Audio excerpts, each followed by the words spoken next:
بسم الله الرحمن الرحيم. بسم الله الرحمن الرحيم. السلام عليكم ورحمة الله وبركاته. الحمد لله رسول الله.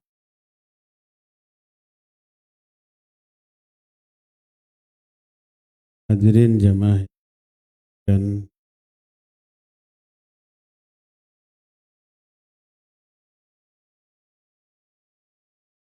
saya bawa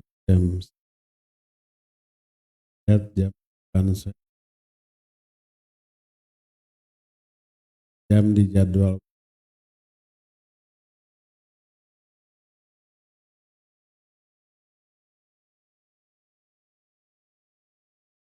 Kenapa kita membahas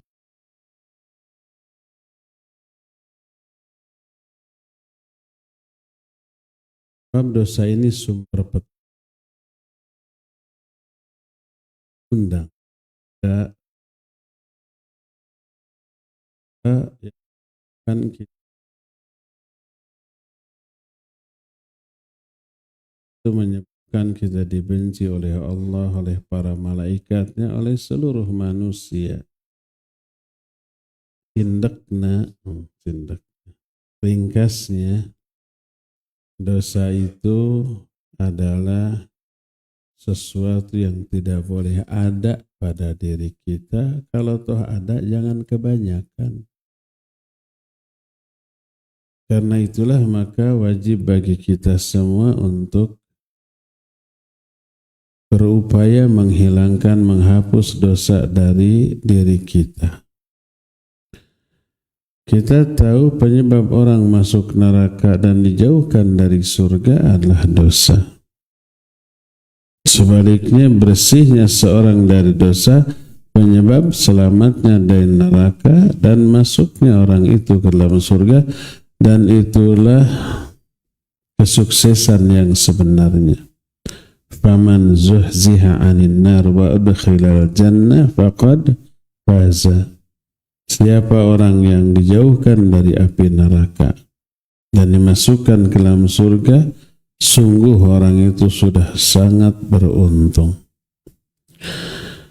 Nah, bagaimana caranya agar kita diampuni dosa?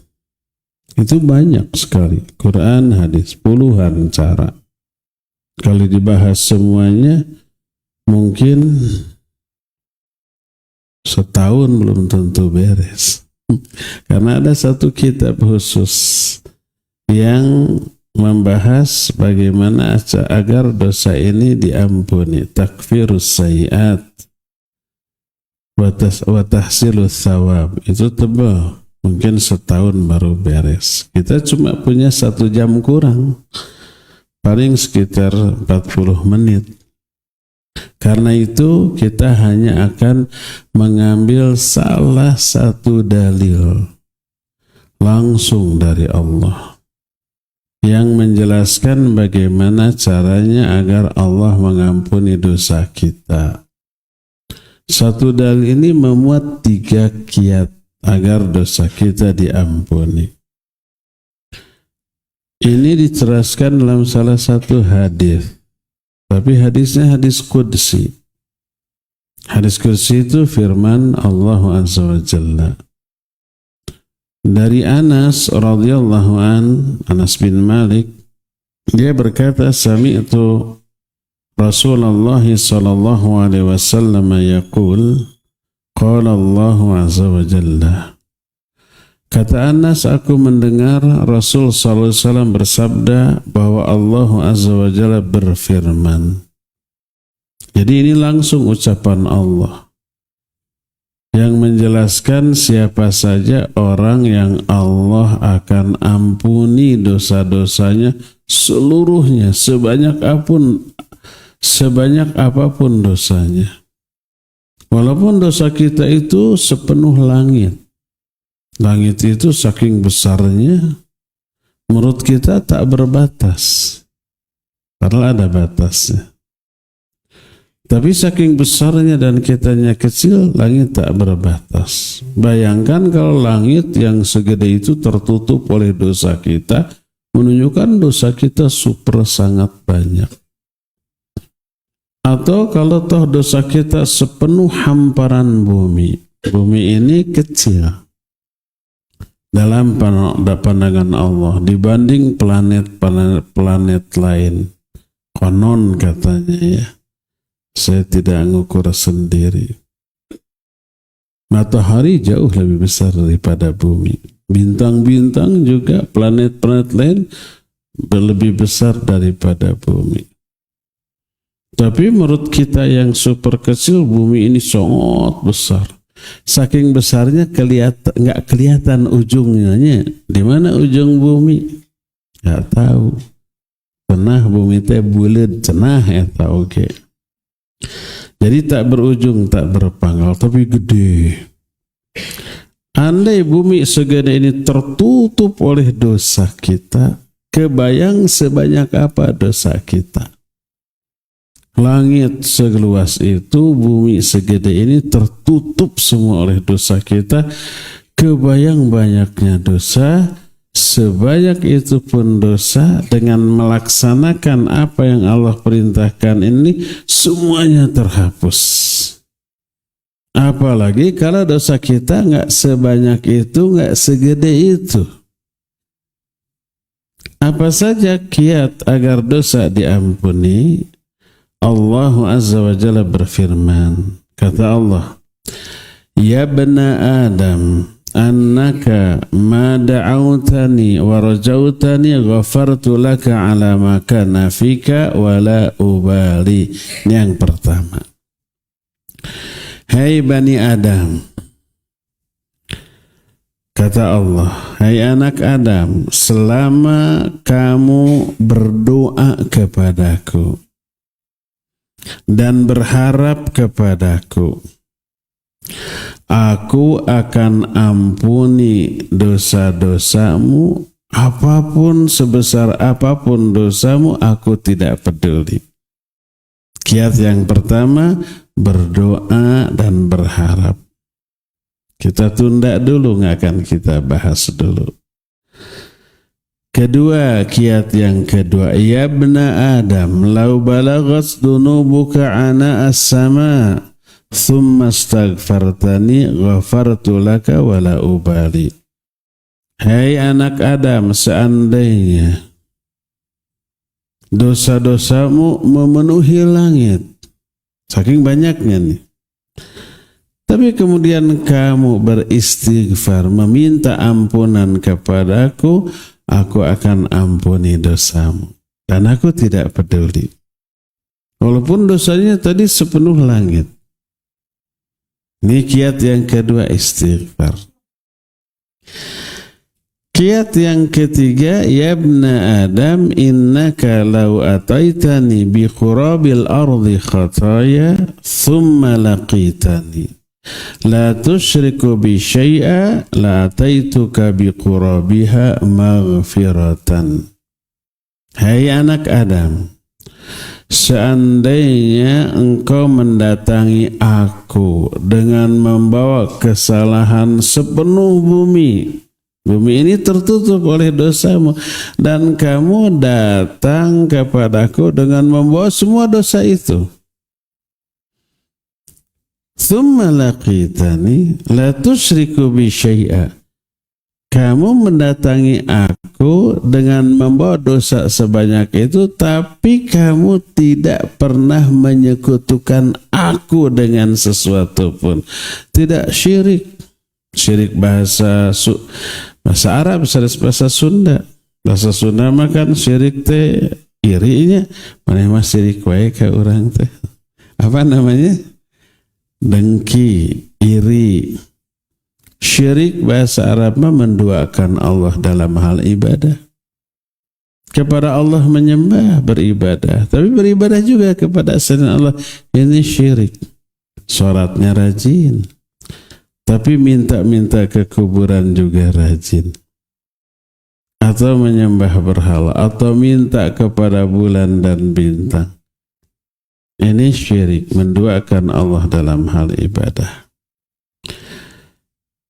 Jadi seandainya kamu menemui aku dengan membawa dosa, kesalahan sepenuh bumi, tapi kamu berjumpa dengan aku dalam keadaan tidak menyekutukan aku dengan suatu pun, aku akan datangi kamu dengan membawa ampunan sepenuh bumi pula. Lunas tuh, nol lagi. Inilah 3 cara meraih ampunan Allah yang langsung sumbernya dari Allah. Yang pertama, berdoa dan berharap. Kedua, istighfar. Dan ketiga, tauhid. Mendatangi Allah dalam keadaan bertauhid. Walaupun dosanya sepenuh bumi, akan Allah ampuni. Terus begitu ceramah. Kan sabar menit jadi nanti. Kita beberkan satu-satu supaya kita memperoleh gambaran yang gamblang. Tadi yang pertama, agar dosa kita ini diampuni, 2, berdoa dan berharap. Ini menunjukkan bahwa doa itu salah satu penghapus dosa. Ini salah, bukan satu-satunya, salah satu. Keutamaan doa yang lain banyak. Pertama, doa itu jelas ibadah, karena diperintahkan oleh Allah, ud'uni astajib lakum. Berdoalah kalian kepadaku, aku akan ijabah doamu. Kalau ini perintah Allah berarti ibadah. Kalau dilaksanakan, dan setiap ibadah pertama dapat pahala. Kedua, menghapus dosa. Seluruh ibadah, seluruh kebaikan menghapus dosa. Ini kenapa alasannya Allah menyuruh kita berdoa. Salah satu di antara fungsi doa menghapus dosa. Kenapa? Pertama, doa itu ibadah. Karena melaksanakan perintah Allah, setiap ibadah selain dapat pahala juga dapat penghapusan dosa. Kedua, doa itu kebaikan. Semua kebaikan menghapus dosa. Allah menyatakan, innal hasanati yudhibnas sayyiat. Sesungguhnya kebaikan-kebaikan itu menghapus dosa-dosa, menghapus kesalahan-kesalahan. Makanya Nabi SAW menyatakan, atbi'is sayyi'atal hasanah tamhuha. Ikuti keburukan dengan kebaikan. Maka kebaikan itu akan menghapus dosa tadi. Kalau kita sudah terjerumus ke dalam dosa, ke dalam maksiat, langsung infak, langsung sedekah, langsung wudu, baca Quran, zikir, termasuk berdoa. Itu kebaikan. Setelah berbuat dosa, berbuat kebaikan, kebaikan itu menghapus dosa-dosa tadi. Karena innal hasanati yudhibnas sayyiat. Bahwa kebaikan itu semuanya menghapus dosa. Inilah rahasianya kenapa Rasul SAW menyatakan as-salawatul khamas wal jum'ah ilal jum'ah wa ramadan ilal ramadan wa fi riwayatin wal umrah ilal umrah mukaffiratun lima bainahun. Salat yang 5 waktu, Jumat ke Jumat, Ramadan ke Ramadan, umrah ke umrah, itu menghapus dosa-dosa yang dilakukan di antara ibadah-ibadah tadi. Tadi kita salat subuh. Salat subuh itu menghapus dosa dari Isya sampai subuh. Habis Isya mungkin kita berbuat dosa, ngobrol gibah. Habis Isya nyetel TV, ningali dangdut, aduh seksi amat. Dosa itu teta. Dan banyak lagi dosa-dosa lain. Dan dosa yang umum adalah menjelang tidur bukannya zikir, bukannya memurojaah hafalan Quran, buka HP. Betul apa benar? Ada di sini menjelang tidur yang buka HP? Ada apa banyak? Banyak apa semua? Semua. Yang dibuka apa? Masih mending yang dibuka murattal, ceramah. Tapi rata-rata yang dibuka hiburan sampai ngantuk datang. Malam itu, hari itu, aktivitas kita ditutup dengan keburukan. Sampai tidurnya HP tadi dia sudah. Begitu dibuka, dilihat konten yang dilihatnya itu keburukan. Mungkin hiburan-hiburan yang membuat hati lalai. Ditutup dengan keburukan. Begitu bangun dibuka dengan keburukan lagi. Lihat, yang tadi malam belum selesai. Lanjut. Harinya diawali dengan keburukan, ditutup dengan keburukan. Kan gitu tuh. Nah, dosa-dosa antara sholat dengan sholat terhapus oleh sholat. Jumat ke Jumat, Ramadan ke Ramadan, umrah ke umrah, begitu seterusnya. Kenapa? Itu semua menghapus dosa, padahal di dalamnya tidak ada permintaan untuk meminta ampunan seperti saum. Di dalam saum tidak ada, selama saum kita berdoa, ya Allah ampuni dosaku. Tidak ada ketentuan itu. Kalau berdoa minta ampun bagus selama sholat, selama saum dikabul. Andai tidak, maka saumnya aja sudah menghapus dosa. Man shoma ramadhana imanan wa ihtisaban ghufira lahu ma taqaddama min dhanbi. Siapa yang saum Ramadan dengan iman dan ihtisab, diampuni semua dosa yang telah lalu. Itu hanya dengan saumnya. Kenapa? Karena saum kebaikan, sholat kebaikan, umroh itu kebaikan. Semua kebaikan menghapus dosa-dosa. Termasuk doa. Jadi doa pertama mengundang turunnya pahala. Karena doa ibadah. Kedua, doa menghapus dosa. Ketiga, nah ini nih yang luar biasanya itu. Doa bila dilakukan oleh seorang anak yang soleh, pahalanya sampai ke orang tua. Makanya ikhwan, akhwat, baik terutama nih yang orang tuanya sudah tiada, sesering mungkin doa. Selipkan doa untuk orang tua, mintakan ampunan, mintakan rahmat di alam kuburnya, mintakan diberikan nikmat kubur, diberikan perlindungan dari azab kubur. Doakan. Apa efeknya? Pertama, kita dapat pahala dari doa kita. Kedua, dosa-dosa kita gugur. Karena Allah janji tadi, mada'utani, selama kamu berdoa kepadaku, aku akan ampuni dosamu, apapun dosamu itu, dan aku tidak peduli. Ketiga, berdoa, mendoakan orang tua sama dengan mengirim pahala ke orang tua. Karena ada riwayat seseorang nanti di akhirat itu tiba-tiba dapat pahala yang banyak. Dia kaget, Rabbi anna li hadza. Ya Allah, dari mana aku memperoleh pahala sebanyak ini? Rasanya dia belum pernah melakukan amalan yang pahalanya segede ini. Apa dijawab? Hadza min istighfari waladika lak. Ini istighfar anakmu untukmu. Istighfar itu doa minta ampunan. Ternyata menghasilkan pahala bagi orang tua yang sudah meninggal tuh. Jadi kalau ada orang yang nanya, bisa nggak doa orang yang masih hidup sampai ke orang yang mati?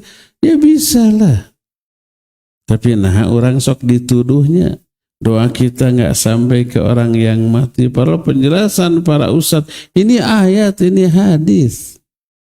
Orang yang masih hidup berdoa sampai nggak kepada yang mati? Sampai. Apa yang sampai? Pertama, pahala. Kedua, kalau isi doanya dikabul, berefek kepada orang yang sudah mati. Isi doanya, ya Allah ampuni orang yang sudah meninggal itu diampuni, rahmati, dirahmati. Ayat nih, walladzina ja'u min ba'dihim yaqulun rabbana ighfir lana wa li ikhwanina alladzina sabaquna bil iman wa la taj'al fi qulubina ghillan lil ladzina amanu. Ini surah Al-Hasyr tentang orang tabi'in yang mendoakan para sahabat yang sudah wafat.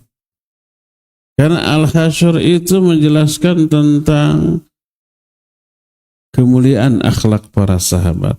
Walladzina tabawwa'ud dara wal imana min qablihim yuhibbuna man hajara ilaihim wa la yajiduna fi sudurihim haja mimma utu wa yu'thiruna ala anfusihim walau kana bihim khasasah.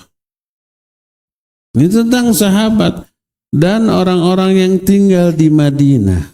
Ini Ansor, bangsa Ansor. Yuhibbuna man hajara ilaihim. Mereka mencintai muhajirin, orang yang pindah dari Makkah ke Madinah.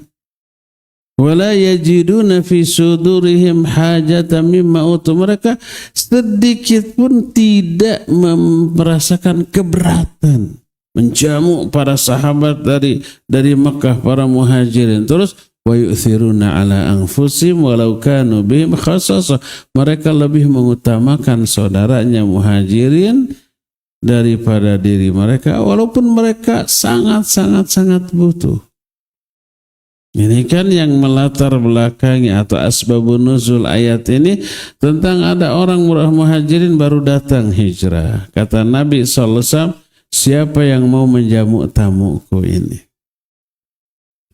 Saya ya Rasulullah, ada seorang sahabat Ansor. Lalu dibawalah orang ini ke rumahnya. Bilang ke istrinya, akrimi dhaifa Rasulillah sallallahu alaihi wasallam. Muliakan tamu Rasul sallallahu alaihi wasallam.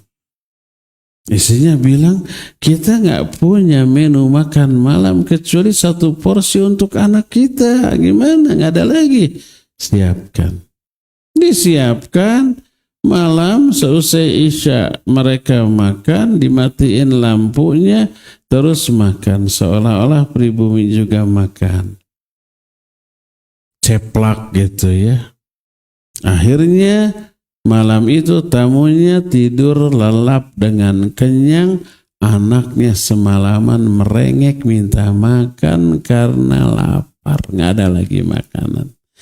Ini yang dimaksud dengan wa yu'thiruna ala anfusihim walau kanu bihim khasasah.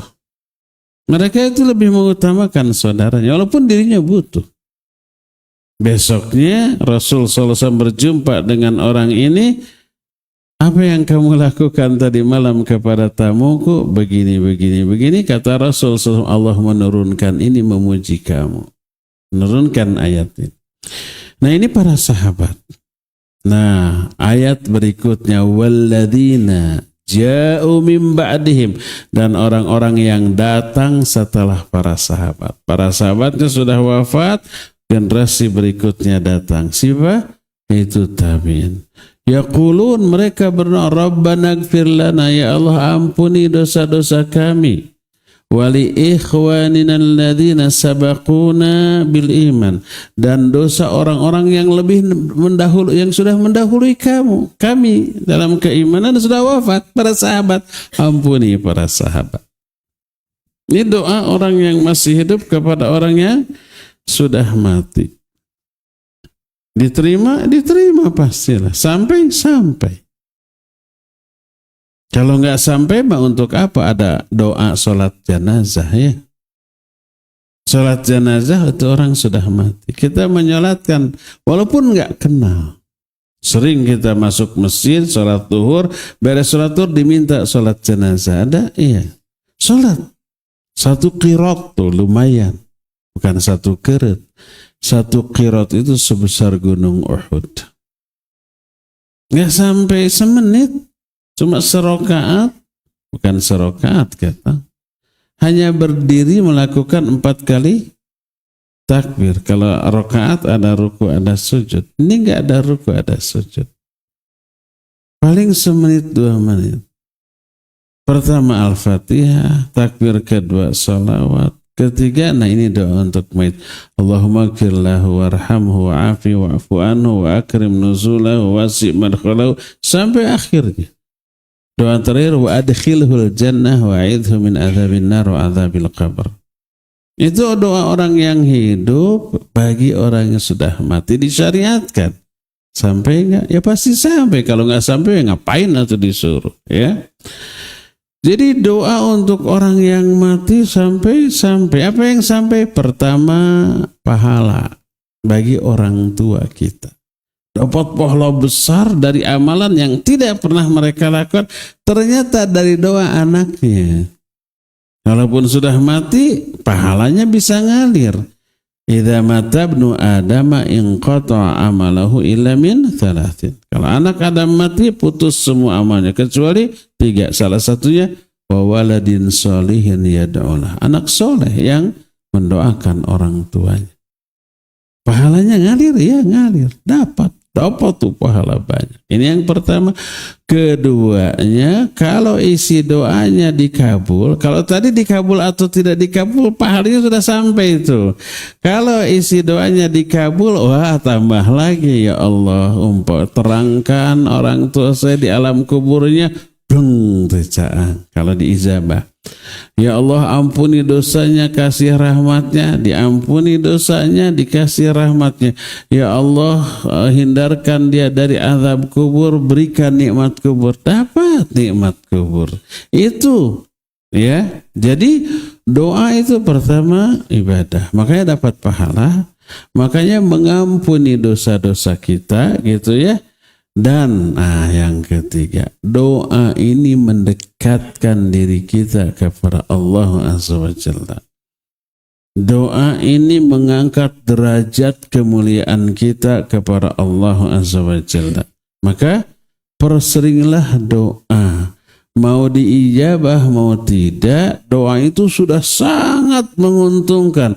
Ya dapat pahala, ya diampuninya dosa. Makin banyak, makin sering berdoa, makin banyak pahala, makin banyak dosa yang diampuni, walaupun tidak dikabulkan. Apalagi kalau dikabulkan. Jadi yang kita kejar dengan berdoa bukan hanya dikabulkannya doa kita, tapi itu ibadah, dapat pahala, dapat ampunan dosa, lebih dekat kepada Allah, dan diangkat kemuliaannya kepada Allah Azza wa Jalla. Please, doa, ya Allah ampuni dosa saya, ya Allah lancarkan urusan saya, ya Allah jauhkan saya dari semua halangan, ya Allah, macam-macam gitu ya.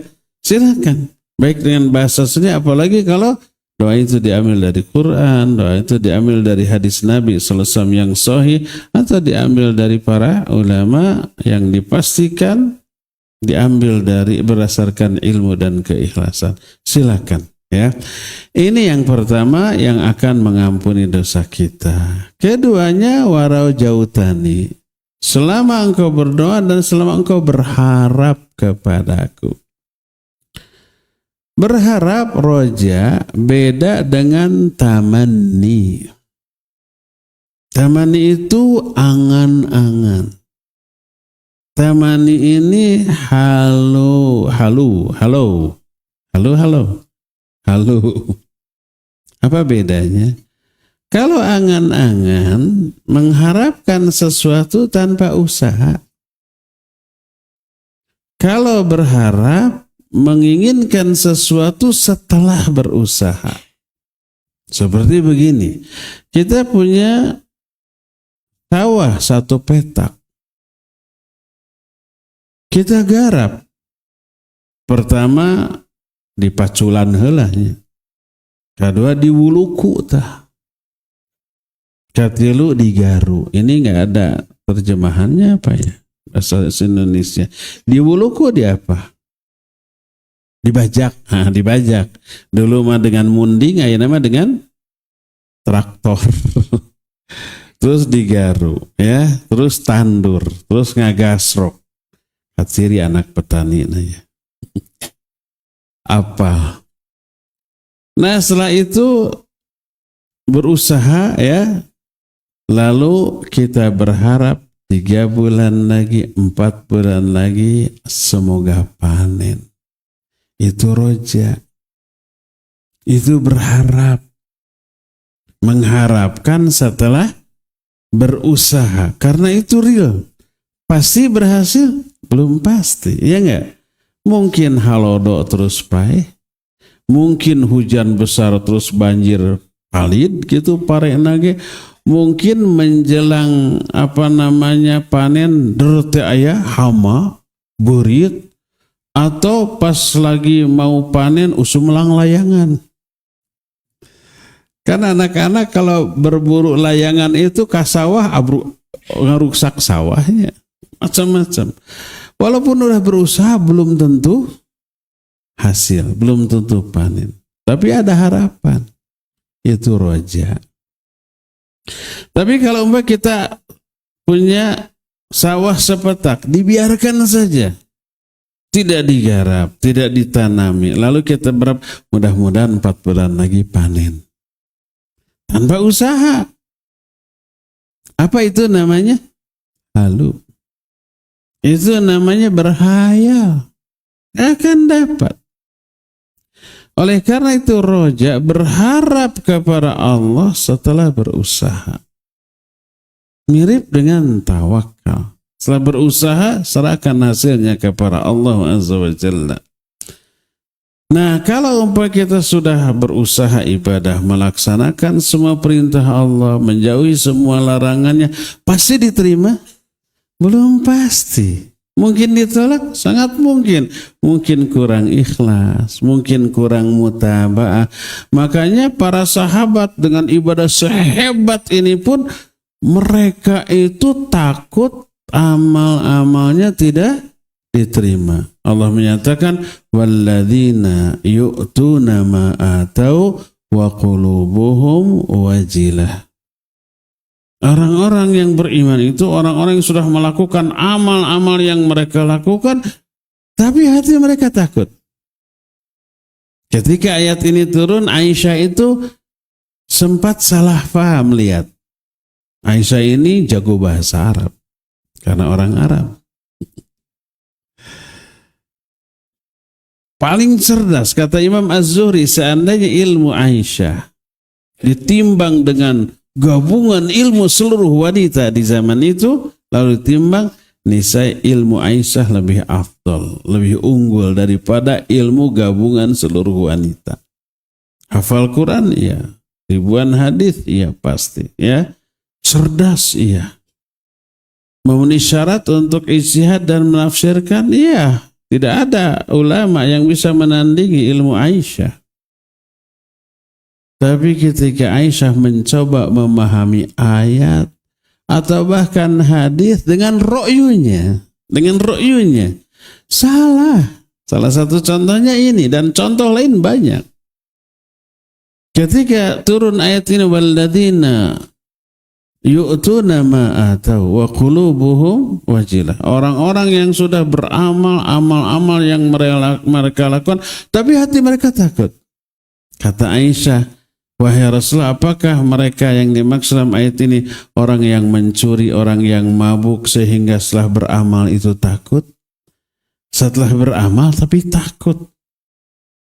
Peribahasa dalam bahasa kita menyatakan berani karena benar, takut karena, kalau takut pasti sudah melakukan kesalahan. Mungkin yang dimaksud orang yang beramal setelah beramal takut, pasti amal buruk. Tapi apa kata Nabi SAW? Laisal amru kama tadhunnin. Oh, ayat ini tidak seperti yang kamu fahami. Salah tuh. Kurang apa ilmu Aisyah? Tapi begitu memahami dengan ra'yu, keliru, salah. Makanya jangan fahami Quran dengan ra'yu, tapi dengan ilmu. Lalu Nabi SAW menyatakan mereka adalah orang-orang yang sudah sholat, sudah saum, sudah sedekah, tapi mereka takut saum mereka, sholat mereka, sedekah mereka itu ditolak dan tidak diterima oleh Allah. Para sahabat tuh seperti sehebat itu ibadahnya masih takut tidak diterima. Apalagi kita, keikhlasan masih perlu dipertanyakan kita mah. Kehusuan komo itamanya tarapisan khusyuk. Mutabah mengikuti sunnah Nabi SAW buah gitu tah ya. Jadi walaupun kita beramal belum tentu diterima, tapi minimalnya kita sudah berusaha maksimal. Kita sudah pelajari syarat-syarat diterimanya ibadah, ikhlas, mutaba'ah, khusyuk gitu ya. Di awal waktu kalau itu sholat tidak ditunda-tunda. Sudah berupaya maksimal, setelah berupaya berharap semoga Allah menerimanya. Dari sana dapat pahala, dari sana dapat ampunan, dari sana dapat rahmat, dapat ini, dapat itu. Berharap itu namanya roja. Sama dengan orang menggarap sawah, setelah digarap berharap panen 4 bulan kemudian. Walaupun belum pasti panen kan. Ini malah sudah berusaha lah. Itulah yang namanya berharap. Adapun kalau orang mengabaikan perintah Allah, melanggar larangan Allah, tunggul dirurut, catang dirumpak, lalu berharap semoga Allah ampuni dosa saya. Istighfar tara, infak sodakoh tara, ya, tobat tara, ibadah tara, pagawean dosa maksiat, lalu berharap semoga Allah ampuni saya dan Allah Ghafurur Rahim. Itu sama dengan orang punya sepetak sawah, tidak digarap, tidak diikhtiarkan, lalu berharap panen. Apa namanya tadi? Halu. Itu angan-angan. Jadi setiap Allah menyatakan ulaika yarjuna rahmatallah. Orang-orang yang sudah berbuat begini beramal, mereka lah orang-orang yang mengharapkan rahmat Allah. Lihat, setelah dikatakan orang itu berbuat begini, Allah mengatakan mereka lah setelah berupaya, beramal, berjuang, mereka berharap rahmat Allah. Berharap itu setelah berjuang, setelah berusaha, setelah beramal. Adapun kalau tidak beramal lalu berharap, itu angan-angan, itu halu. Maka perkataan Allah, kata Allah, ma da'autani wa rajautani, selama kamu berdoa dan berharap. Nah, berharap ini ada isyarat kamu sudah berjuang dulu sebelumnya, berupaya beramal sebelumnya. Hasil dari amalan ini boleh kamu berharap dengan amalan ini. Nah, itu. Adapun kalau tidak beramal, tidak berjuang lalu berharap, itu bukan roja tapi tamanna, tapi halusinasi, tapi itu angan-angan, itu hayalan. Inilah bedanya antara harapan dan angan-angan. Kalau harapan diawali oleh apa? Usaha, ikhtiar, perjuangan, amalan. Kalau tidak ada amalan, maka itu adalah angan-angan. Inilah yang pertama penghapus dosa kita, yaitu berdoa dan berharap. Kedua, ya ibna Adam, lau balagas dunubuka ana as-sama, thumma astaghfartani, faqad ghafartu lak, wala ubali. Hai anak Adam, seandainya dosamu memenuhi langit, kemudian kamu minta ampunan kepadaku, istighfar, aku ampuni dosa kamu, apapun dosa kamu, dan aku tidak peduli. Tadi sebesar langit, sebanyak langit, ya. Ini menunjukkan istighfar pasti menyebabkan Allah mengampuni dosa kita. Nah, ternyata istighfar sama dengan berdoa, tidak hanya mengampuni dosa kita, tapi selain mengampuni dosa, pahala tetap dapat. Karena istighfar ibadah. Diperintah oleh Allah, fa'lam annahu la ilaha illallah wastaghfir li dzambik. Ketahuilah la ilaha illallah dan minta ampun kamu atas dosa-dosamu. Minta ampun kepada Allah atas dosa-dosa itu ibadah. Maka dapat pahala. Terus diampuni dosa, iya. Pertama itu doa. Yang kedua, isi doanya itu meminta ampunan. Berdoanya menghapus dosa. Kalau doa ini dikabulkan, isi doanya meminta dihapuskan dosa, dihapus lagi 2 kali. Istighfar menghapus dosa 2 kali. Karena itu doa. Yang kedua, dikabulkannya doa itu berarti penghapusan dosa lagi. 2 kali itu. Ketiga, ternyata istighfar itu memiliki dampak pada kehidupan kita. Baik kehidupan ekonomi ataupun kehidupan sosial ataupun aspek psikis kita. Dalam kehidupan mungkin ekonomi kita banyak mengalami masa-masa seret gitu ya. Secara sosial kita mungkin mengalami masalah clash dengan tetangga, dengan teman. Yang lebih parah clashnya itu dengan orang terdekat. Kakak dengan adik, anak dengan orang tua, suami dengan istri. Ayah suami istri nu para sehat. Ada apa banyak? Banyak apa semua? Semua. Pasti pernah. Kecuali orang-orang yang Allah kehendaki. Nabi dengan istri-istrinya pernah parasya? Pernah. Imam Ahmad rahimahullahu ta'ala menyatakan, saya sudah nikah 40 tahun sama istri, tak pernah satu kata pun kami berselisih. Imam Ahmad itu dengan istrinya. Tapi itu materi lain lah. Padahal seru itu dibahas, tapi bukan itu nanti. Tapi sok getek penasaran ingin disabit-sabit. Tapi itu nanti panjang ting ya, kumaha kiatna gitu ya, sampai begitu. Nah, yang jelas istighfar itu berdampak pada kehidupan dunia kita, baik aspek ekonomi, aspek sosial, aspek psikis. Kenapa? Karena istighfar itu pembuka rezeki. Perhatikan Al-Quran surah Nuh, kata Allah, faqultu astaghfiru rabbakum innahu kana ghaffara yursilis sama alaikum midrara wa yumdidkum bi amwali wa banin wa yaj'al lakum jannati wa yaj'al lakum anhara. Kata Nabi Nuh, aku berkata kepada kaumku, minta ampun kalian, istighfar kalian kepada Allah, karena Allah Maha Pengampun. Kalau kalian minta ampun kepada Allah, Allah akan turunkan hujan rahmat bagimu. Wa yumdidkum bi amwali wa banin, Allah akan limpahkan harta yang banyak dan anak-anak yang banyak.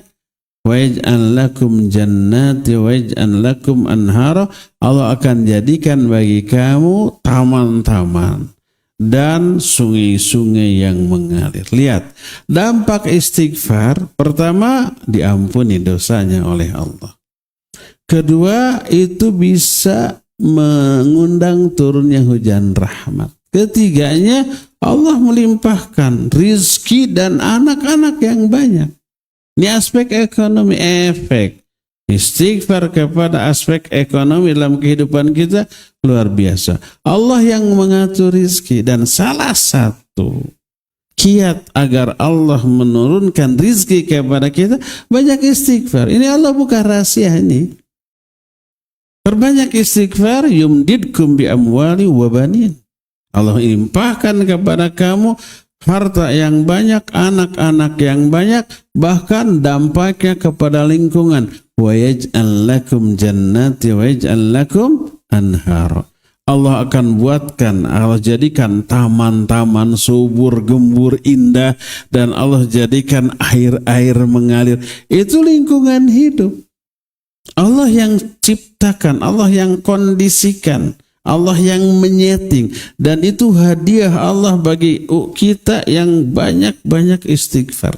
Lihat, efek istighfar dalam kehidupan kita selain mengundang pahala, selain mengurangi dosa, juga mengundang turunnya hujan rahmat, juga menyebabkan pintu rizki dibuka, termasuk anak-anak, termasuk lingkungan hidup. Makanya Imam Hasan Al-Basri rahimahullah pernah didatangi oleh seorang. Dia menyatakan, di kampungku paceklik sangat panjang. Apa saranmu? Apa kata Imam Hasan Al-Basri? Suruh kamu dan penduduk di sana banyak-banyak istighfar. Pergi, datang lagi.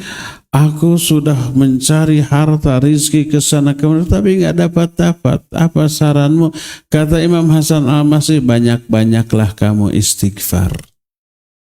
Datang lagi, saya sudah lama nikah tapi nggak punya anak juga. Gimana saranmu? Banyak-banyak istighfar. 3 pertanyaan yang berbeda dijawab dengan satu jawaban yang benar.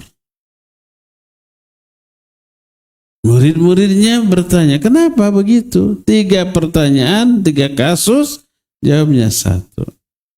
Lalu beliau menyatakan, itu bukan jawabanku, itu Allah. Tidakkah kalian dengar firman Allah, istaghfiru rabbakum innahu kana ghaffara yursilis sama alaikum midrara wa yamdidkum bi amwali wa banin wa yaj'al lakum jannati wa yaj'al lakum anhara. Itu ayat.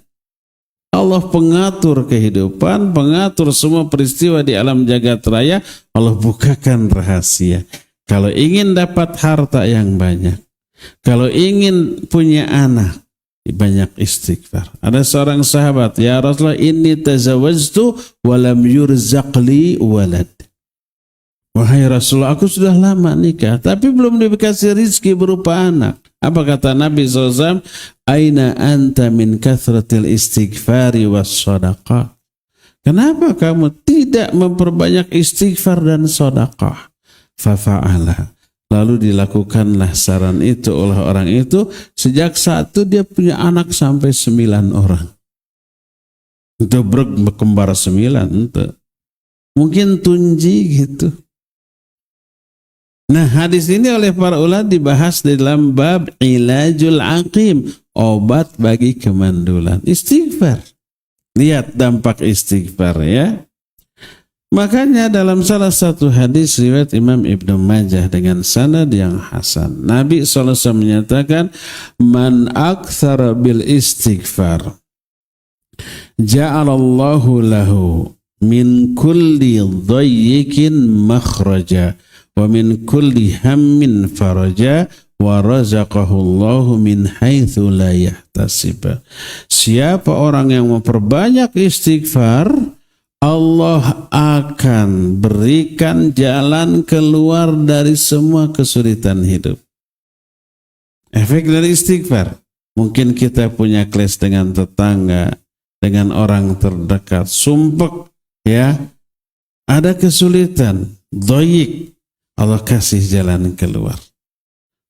Dan Allah akan berikan kebahagiaan di saat dia merasakan kesedihan, dan Allah akan limpahkan rizki yang tidak disangka-sangka. Lihat, efek istighfar tidak hanya mengampuni dosa, tidak hanya meraih pahala, tapi berdampak luar biasa terhadap kehidupan kita di dunia. Ke berbagai aspek ekonominya kita terbantu, dimudahkan, aspek sosialnya, kalau ada masalah clash dengan orang-orang, Allah berikan jalan keluar. Allah kondisikan hati mereka yang tadinya benci menjadi suka, yang tadinya anti menjadi simpati, yang tadinya kontra menjadi pro, yang tadinya menentang menjadi mendukung, yang tadinya renggang menjadi mendekat, yang tadinya memusuhi menjadi bersahabat. Allah yang kondisikan hati mereka. Ini salah satu buah dari apa? Istighfar. Jadi ternyata istighfar luar biasa hebatnya. Inilah yang kedua, yaitu istighfar. Kita kebut sedikit. Yang ketiga, kiat yang ketiga agar dosa kita diampuni adalah, yabna Adam, lau ataitani Bikurabil ardi khataya. Thumma laqitani lam tusyrik bi syai'a ataituka bikurabiha maghfiratan. Hai Bani Adam, seandainya engkau mendatangi aku membawa dosa sepenuh bumi, lalu engkau mendatangi aku dalam keadaan tidak menyekutukan aku, bertauhid, aku akan datangi kamu dengan membawa ampunan sepenuh bumi pula. Lunas, habis, diampuni semua. Yang ketiga, apa? Tidak musyrik. Tidak berbuat syirik alias tauhid.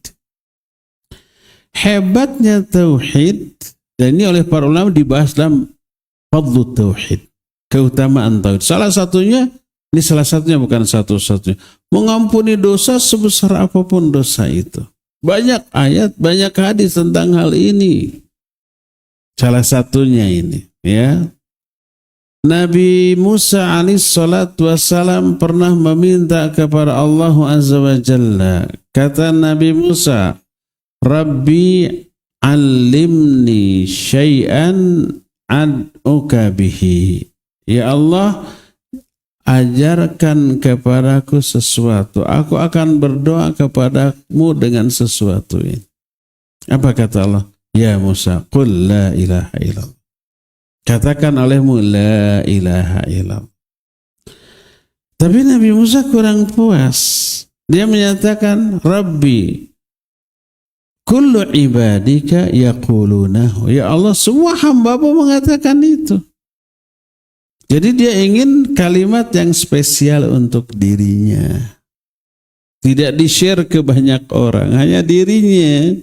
Kalau la ilaha illallah semua orang mengatakan. Pada zamannya semua pengikut Nabi Musa yang beriman mengatakan la ilaha illallah. Apa kata Allah? Ya Musa, lau anna samawati sab'a wa ma fihinna wal ardiyina sab'a wa ma fihinna wudi'at fi kifatin wa la ilaha illallah fi kafatin ukhra la malat ilaihi la ilaha illallah. Hai Musa, seandainya langit dan yang 7 beserta isinya dan bumi yang 7 beserta isinya disimpan di salah satu daun timbangan, lalu la ilaha illallah disimpan di daun timbangan yang lain. Daun atau apa istilah timbangan kan ayat 2-nya. Untuk menimbang 2 benda. Nah itu tempat menimbangnya naon ya istilahnya. Daun timbangan gitu. Dah bukan dari daunnya. Pokoknya gitu wilahnya. 1, langit yang 7, bumi yang 7 beserta isinya. 1 lagi la ilaha illallah. Ini saya akan lebih berat kepada la ilaha illallah. Ini maknanya apa? Maknanya pahala yang lahir dari la ilaha illallah. Bukannya ucapan, yang terutama diaplikasikan. La ilaha illallah dipahami secara benar, diaplikasikan, hanya menyembah kepada Allah, hanya ibadah kepada Allah, hanya meminta kepada Allah, tidak ada kepada yang lain. Diaplikasikan dalam hidup. Pahala yang lahir dari itu bisa mengalahkan beratnya 7 lapis langit dan bumi beserta isinya. Kan nanti antara pahala dan dosa kita ditimbangnya. Karena apa? Kita sering beramal amalan-amalan yang dijanjikan surga. Sholat, saum, haji, umroh, ngaji. Ini janjinya surga ini. Tapi kita di waktu yang lainnya suka melakukan amalan-amalan dengan ancaman nerakanya. Gibah, osok kita gibah? Sering tuh. Tiada hari tanpa gibah. Dusta, osok dusta? Sering juga. Yang paling sering ke siapa? Ke istri. Terus mencela, terus melalaikan sholat, melalaikan ibadah, dan banyak lagi pelanggaran. Jadi kita ke surga atau ke neraka? Ditimbang. Ketika kita ibadah melahirkan pahala. Ketika kita berdosa melahirkan dosa. nanti ditimbang. Makanya kalau kita mengatakan kepada orang yang berbuat dosa, maksiat perbuat antum terancam bukan vonis, terancam neraka dengan perbuatan. Ini bukan vonis, tapi terancam. Adapun vonis ke neraka ke surganya itu kalkulasi dari semua amalan. Ya enggak? Nah itu. Jadi kalau umpamanya perbuatan ini terancam neraka, bukan vonis bakal ke neraka, enggak, terancam. Nanti ke neraka surganya gimana? Nah, ditimbang dulu semuanya, baik itu maksiat atau kebid'ahan. Siapa yang berbuat bid'ah ini terancam neraka. Ini bukan vonis pasti ahli neraka, hanya saya ke surga. Bukan, itu salah paham. Sekali lagi bukan vonis tapi terancam, disebut wa'id. Wa'id itu ancaman. Siapa yang tahajud dijanjikan surga, baru janji loh. Bukan berarti saya tadi malam tahajudlah sudah ke surga. Belum tentu ya. Sebab dikalkulasikan dengan amalan yang terancam neraka tadi. Jadi kalau kita mengatakan itu dosa terancam neraka, itu bukan vonis. Hanya terancam. Vonisnya nanti kalkulasi semua amalan. Ya, ditimbang. Jadi hadis tadi, la ilaha illallah mengalahkan beratnya langit dan 7 bumi yang 7. Apa maknanya seandainya dosa kita seberat langit yang 7, bumi yang 7. Seberat itu dosa kita. Itu akan terkalahkan oleh pahala dari la ilaha illallah. Ini hebatnya la ilaha illallah. Ada sebuah hadis nama dikenal dengan sebutan hadis bitaqah. Bitaqah itu kartu kecil dan tipis. Allah Azza wa Jalla ingin menyelamatkan seorang hamba pada hari kiamat, dipanggil lalu dihamparkan 99 jilid buku. Isinya daftar kesalahan dia. Lalu Allah tanya kepada orang itu, ata'rifu dzamba kadza wa kadza? Kamu mengakui dosa kamu ini? Semua diakui. Bala ya Rabbi, ya saya akui. Semua yang tertulis di 99 jilid buku dan 1 jilidnya itu sejauh mata memandang. Luas, isinya daftar dosa dia. Lalu Allah bertanya, alaka uzrun? Kamu punya uzur enggak? Yang menyebabkan dosa ini terhapus, mungkin terpaksa, diancam dan seterusnya. Dia bilang tidak. Alakal hasanah? Apakah kamu punya kebaikan? Apakah malaikat pencatatku zalim? Ada dosa yang tidak dilakukan, tapi catatannya ada. Kan orang mah bisa begitunya. Oh, enggak ada. Apa kamu punya kebaikan yang menghapus dosa ini? Tidak. Apa kata Allah? Bala innalaka indana hasanah. Ya, menurut kami kamu punya satu kebaikan. Dikeluarkanlah bitaqah, kartu. Di dalamnya tertulis asyhadu an la ilaha illallah wa asyhadu anna muhammadar rasul. 2 kalimat syahadat. Dalam riwayat lain di dalamnya tertulis la ilaha illallah, kalimat tauhid. Orang itu berkata, ya Allah, apa maksudnya? Ini 99 jilid buku, ini kartu. Kata Allah, la zulma alaikal yaum. Sehari ini kamu tidak akan dizalimi. Lalu disimpanlah 99 jilid buku yang isinya dosa di 1 daun timbangan, dan kartu tipis yang kecil disimpan di daun timbangan yang lain. Secara logika mestinya berat ke buku ya. Tapi apa yang terjadi? Buku ringan dan beratlah kartu tadi. Apa yang terjadi? Maka dihapus dosa-dosa yang tercatat sampai 99 jilid buku, 1 buku sejauh mata memandang. Dan ini keutamaan la ilaha illallah. Amalan, pemahaman, dan aplikasi dari la ilaha illallah yang dilakukan oleh orang bisa menghapus dosa-dosa. Makanya tadi Allah menyatakan, lau ataitani bi qurabil ardi khataya thumma laqitani lam tusyriku bi syai'a la ataituka bi qurabiha magfiratan.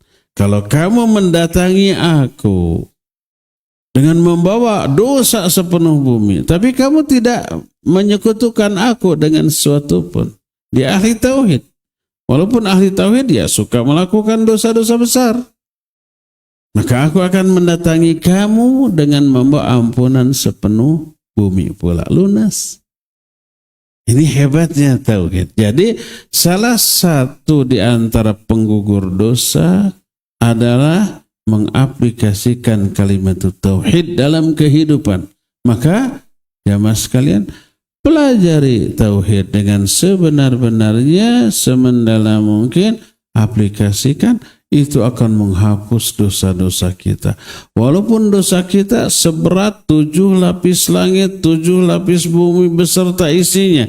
Walaupun dosa kita, bayangkan 99 jilid buku isinya daftar kesalahan kita, satu bukunya sejauh mata memandang. Isinya daftar kesalahan, menunjukkan bukan kesalahan tapi daftar kesalahan. Catatannya aja. Kebayang banyaknya dosanya, besarnya dosa, tapi terhapus oleh kalimat tauhid. Inilah 3 penghapus dosa yang Allah jelaskan di dalam hadis qudsi tadi. Pertama apa? Doa dan berharap. Kedua, banyak-banyak istighfar. Ketiga, pelajari dan aplikasikan apa? Tauhid, maka itulah penghapus dosa, ya. Cukup ya, sampai di sini saja. Sudah lewat dari waktu yang ditentukan, harusnya 1 jam. Ya. Ini saya sudah 1 jam lebih, dan waktu yang tersisa untuk bertanya jawab tinggal 13 menit lagi, ya. Untuk mengatur tanya jawab ini saya serahkan ke host. Wa sallallahu ala nabiyina Muhammadin wa ala alihi wa ashabihi wassalam. Mangga. Baik, alhamdulillah, terima kasih Ustaz, materi yang sangat bermanfaat ya. Mudah-mudahan bagi kita tentu sangat penting. Dan ada pertanyaan yang masuk. Yang pertama, bagaimana kalau seseorang sedang dalam keadaan santai beraktivitas, misalkan menyapu, katanya mencuci piring, lalu dalam keadaan hadas atau belum suci berdoa kepada Allah, apakah itu akan diijabah atau tidak? Karena tidak mengindahkan adab-adabnya, katanya tidak berada di dalam keadaan suci, kemudian tidak menghadap kiblat. Kemudian yang kedua, masih satu makna, menurut saya masih berkaitan dengan doa. Bagaimana kalau kita merasa didolimi, kemudian kita mendoakan yang buruk kepada orang yang mendolimi kita? Apakah doanya itu akan terbalik malah ke kita atau ke orang tersebut? Katanya kalau misalkan berdoa kebaikan juga tidak ikhlas, katanya Ustaz. Jadi dalam hatinya teh asa enggak ikhlas. Kehel. Jadi misalkan mau menyampaikan doa kebaikan tapi dah didolimi jadi kehel, itu bagaimana? Silakan Ustaz. Barakallahu fiik. 2 pertanyaan. Pertama, kalau berhadas kecil atau besar berdoa boleh tidak? Iya. Pertama, bahwa doa itu tidak disyaratkan harus suci. Bahkan di tempat najis pun kita disuruh berdoa. Seperti kita di WC mau keluar ada doa kan? Allahumma ghufranaka. Dan itu pasti sudah berhadas, ya. Makanya tidak ada syarat berdoa itu harus dalam keadaan suci, termasuk zikir. Kita mau zikir pagi dan petang, zikir umpamanya keluar masuk rumah, keluar masuk pasar, naik kendaraan, itu tidak diharuskan dalam keadaan suci. Zikir dan doa tidak harus dalam keadaan suci. Bahkan ketika junub, belum mandi, boleh berdoa? Ya boleh. Ketika junub, haji, ya alhamdulillah. Suaminya yang dengar, ya rahamu. Kalau itu doa bukan? Doa. Balik lagi doakan, yahdikumullah. Ya, walaupun dalam keadaan junub boleh. Tidak diharuskan bersuci ya. Umpah hasih, aduh junub malah alhamdulillah. Maka dibolehkan. Yang tidak boleh kalau sholat ya, kalau tawaf itu harus suci. Tapi kalau hanya berdoa, hanya berzikir itu boleh. Kecuali membaca Al-Quran ulama ikhtilaf. Sebagian harus dalam keadaan suci, sebagian lagi boleh dalam keadaan tidak suci, itu ikhtilaf. Tapi kalau berdoa dan berzikir semua ulama ijma sepakat bolehnya kita berdoa dan berzikir walaupun tidak dalam keadaan suci ya. Tapi kalau kita mau berdoa terus berwudu terlebih dahulu itu afdol. Saya tidak menemukan adanya dalil hadis bahwa berdoa dalam keadaan suci ini afdol, tapi itulah anjuran para ulama. Di antara Imam Ibnu Qayyim rahimahullah kitab Ad-Da'u wad-Dawa. Kata beliau, ini adab-adab agar doa kita ini dikabul. Apabila seseorang berdoa dengan memenuhi kriteria berikut ya. Pertama, dalam keadaan berwudu. Kedua, dalam keadaan menghadap kiblat. Ketiga, didahului terlebih dahulu oleh amal soleh. Amal soleh itu bisa sholat dulu, atau sedekah dulu, atau menolong orang dulu, atau apa saja ya. Nah kemudian pas awal doa dia memuji Allah terlebih dahulu, terus bersolawat kepada Nabi SAW, baru meminta doa permintaannya kepada Allah dan diakhiri oleh solawat lagi, nyaris doa itu tidak akan ditolak oleh Allah SWT. Itu diantara beberapa faktor pendukung dikabulkannya doa. Walaupun itu tidak wajib, tidak. Tapi kalau kita ingin doa itu lebih dikabul, lakukan tadi. Coba berwudu, coba dahului dengan ibadah umpamanya setelah berwudu, sholat dulu syukur wudu 2 rakaat, menghadap kiblat. Atau sebelum berdoa, transfer dulu nih, ya. Kan sekarang transfer bisa pakai HP kan? Ke masjid, ke pondok pesantren, ke madrasah, ke dakwah. Nah, setelah itu berdoa. Angkat tangan, ya angkat tangan kalau ini doa yang umum. Ya, dalam keadaan suci menghadap kiblat, angkat tangan didahului oleh ibadah. Lalu memuji Allah, lalu bersolawat kepada Nabi Sallallahu Alaihi Wasallam, lalu istighfar minta ampunan dulu, mengakui dosa. Setelah itu baru ya Allah beri saya jodoh. Hanya itu satu mintanya. Minta jodoh, tapi mukadimahnya panjang. Lalu diakhiri oleh wassallallahu ala nabiyina Muhammadin wa ala alihi wa ashabihi wassalam. Maka nyaris tidak akan ditolak doa itu ya. Itu semua sunnah. Tapi kalau umpamanya kita dalam keadaan di jalan, saum, safar, pakai motor, pakai mobil berdoa, bagus. Walaupun tidak menghadap kiblat, tidak berwudu, tidak mengangkat tangan karena kondisinya tidak memungkinkan, boleh-boleh saja ya. Ini yang pertama. Kedua, kalau kita dizalimi lalu mendoakan keburukan, kena enggak? Apa balik lagi ke kita? Kena dan enggak akan balik ke kita. Jaminan dari Rasul sallallahu alaihi wasallam. Ini wahyu Allah melalui lisan Rasulnya alaihi salatu wasallam. Beliau menyatakan da'watul mazlum mustajabatun wa in kana fajira. Doa orang yang dizalimi itu mustajab. Walaupun orang itu orang durhaka, ahli maksiat, tapi dizalimi. Lalu dia berdoa untuk keburukan orang yang menzalimi, itu dijabah, kena loh. Bahkan walaupun orang kafir. Jangan mentang-mentang itu orang kafir, sintro, tonjok, ciwit gitu ya. Kafir iya. Nggak boleh. Nanti si kafir itu berdoa keburukan kepada kita. Ya Allah buntungkan tah kokodna la'ulillah. Bisa kena nanti kita ya. Nabi SAW menyatakan ittaqu da'watal mazlum fa innahu laisa bainahu wa bainallahi hijab wa in kana kafira. Bayangkan. Takutlah kamu kepada doanya orang-orang yang dizalimi, sebab tidak ada hijab, tidak ada penghalang antara doa itu dengan Allah walaupun dia orang kafir. Orang kafir dizalimi oleh orang yang muslim, ya, lalu dia sakit hati, melawan nggak berani. Akhirnya menjerit kepada Allah. Itu bisa dikabul, ya. Ada gitu kasus orang kafir berdoa tapi dikabul? Ada. Allah menjelaskan dalam Al-Quran orang musyrik ini.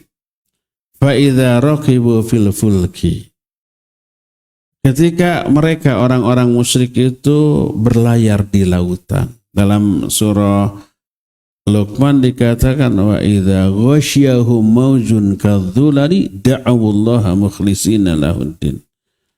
Ketika mereka berlayar di lautan, diombang-ambingkan oleh gelombang, mereka berdoa hanya kepada Allah secara ikhlas. Kalau orang musyrik doa kepada Allah, orang musyrik itu bukan orang yang tidak ibadah kepada Allah. Orang musyrik ibadah kepada Allah. Orang musyrik di Mekah ibadah nggak kepada Allah? Ibadah. Tapi kenapa disebut musyrik? Juga ibadah kepada tung, kepada pohon, kepada yang lain. Imran bin Husain itu sebelum masuk Islam ditanya, kam ilahan ta'bud? Berapa sembahan yang kamu sembah? Dia menjawab, sab'ah. Wahid fis sama wa sittah fil ard.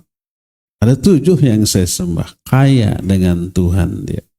1 di langit, maksudnya Allah, dan 6 lagi di bumi. Lalu ditanya, lalu sembahan mana yang paling kamu takuti, yang paling kamu harapkan?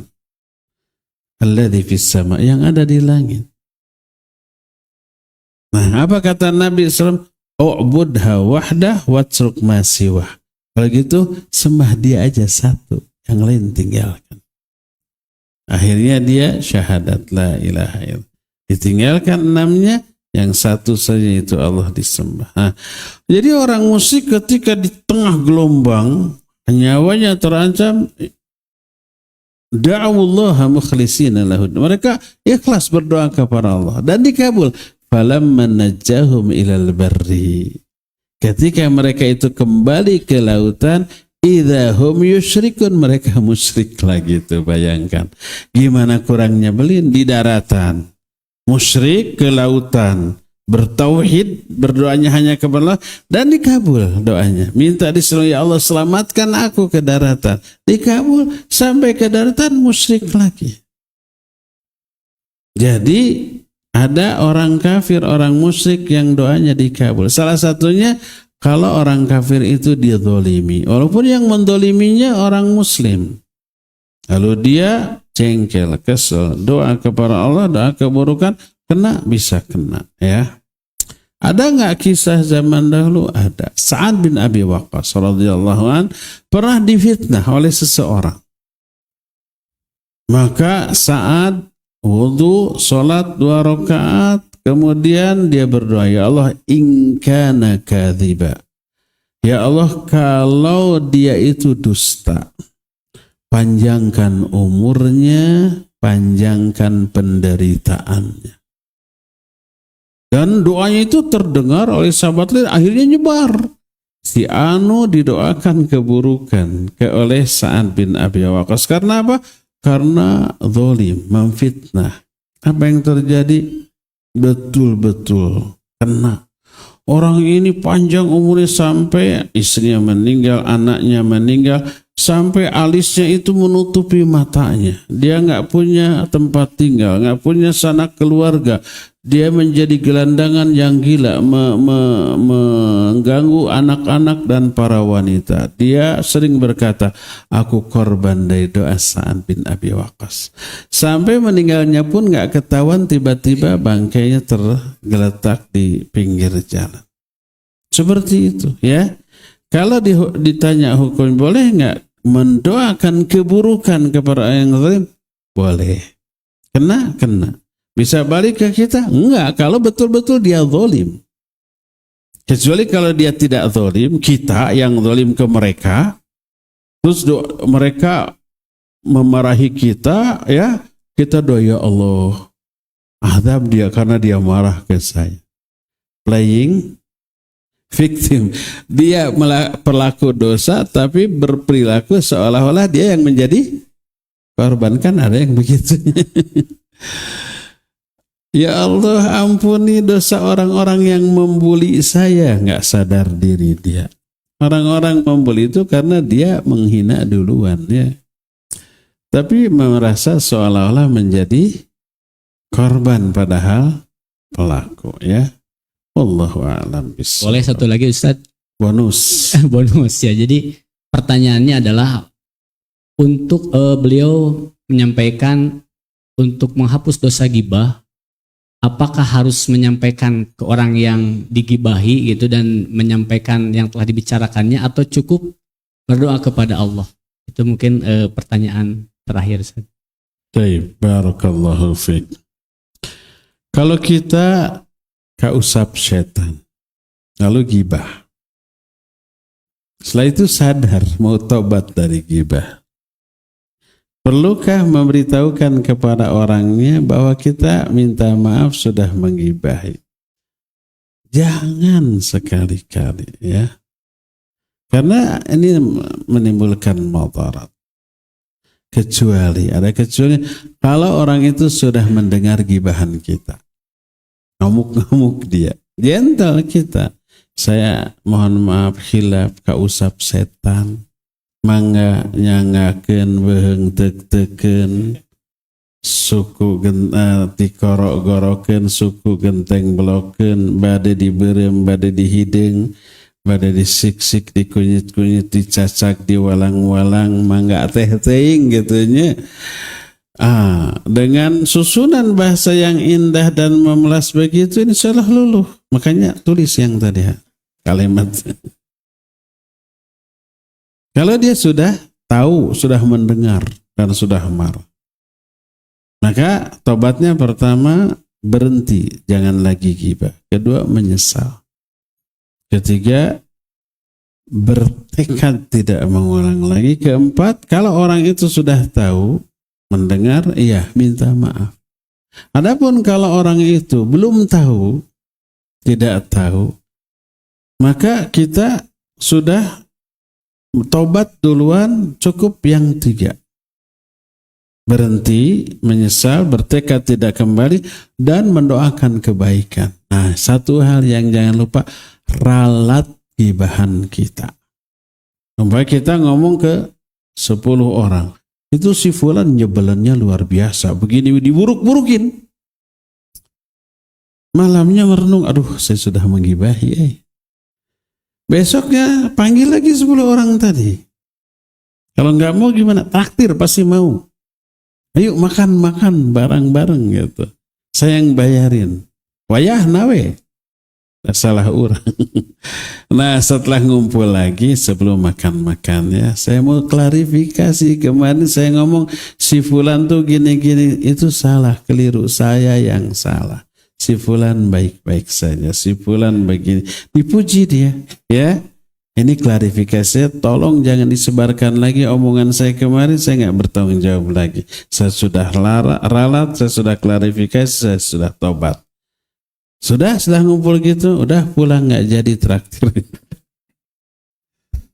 Kenapa tidak meminta maaf dan beritahu? Karena memberitahunya dan minta maafnya akan menyakiti dia. Yang tadinya dia nggak sakit hati karena nggak mendengar. Setelah diberitahukan jadi sakit hati. Kedua mungkin saja ada madarat. Dia marah memusuhi kita, dia marah menggibahi kita. Akhirnya renggang hubungan kita dengan dia. Ya, jadi kalau tobat dari gibah dan dia belum tahu kita menggibahi dia, jangan diberitahu dan jangan minta maaf atas gibah kita secara langsung, tapi doakan kebaikan. Tapi yang penting ralat gibahan kita yang sudah kita sampaikan ke orang. Ya, itu saja ya, cukup ya, sampai di sini sudah lewat dari waktunya. Semoga Allah mempertemukan kita kembali di masa yang akan datang. Subhanakallahum bihamdik Asyhadu an la ilaha illa anta astaghfiruka wa atubu ilaik walhamdulillahi rabbil alamin. Wassalamualaikum warahmatullahi wabarakatuh. Waalaikumsalam warahmatullahi wabarakatuh. Terima kasih Ustadz telah menyampaikan ilmunya yang sangat-sangat bermanfaat bagi kita.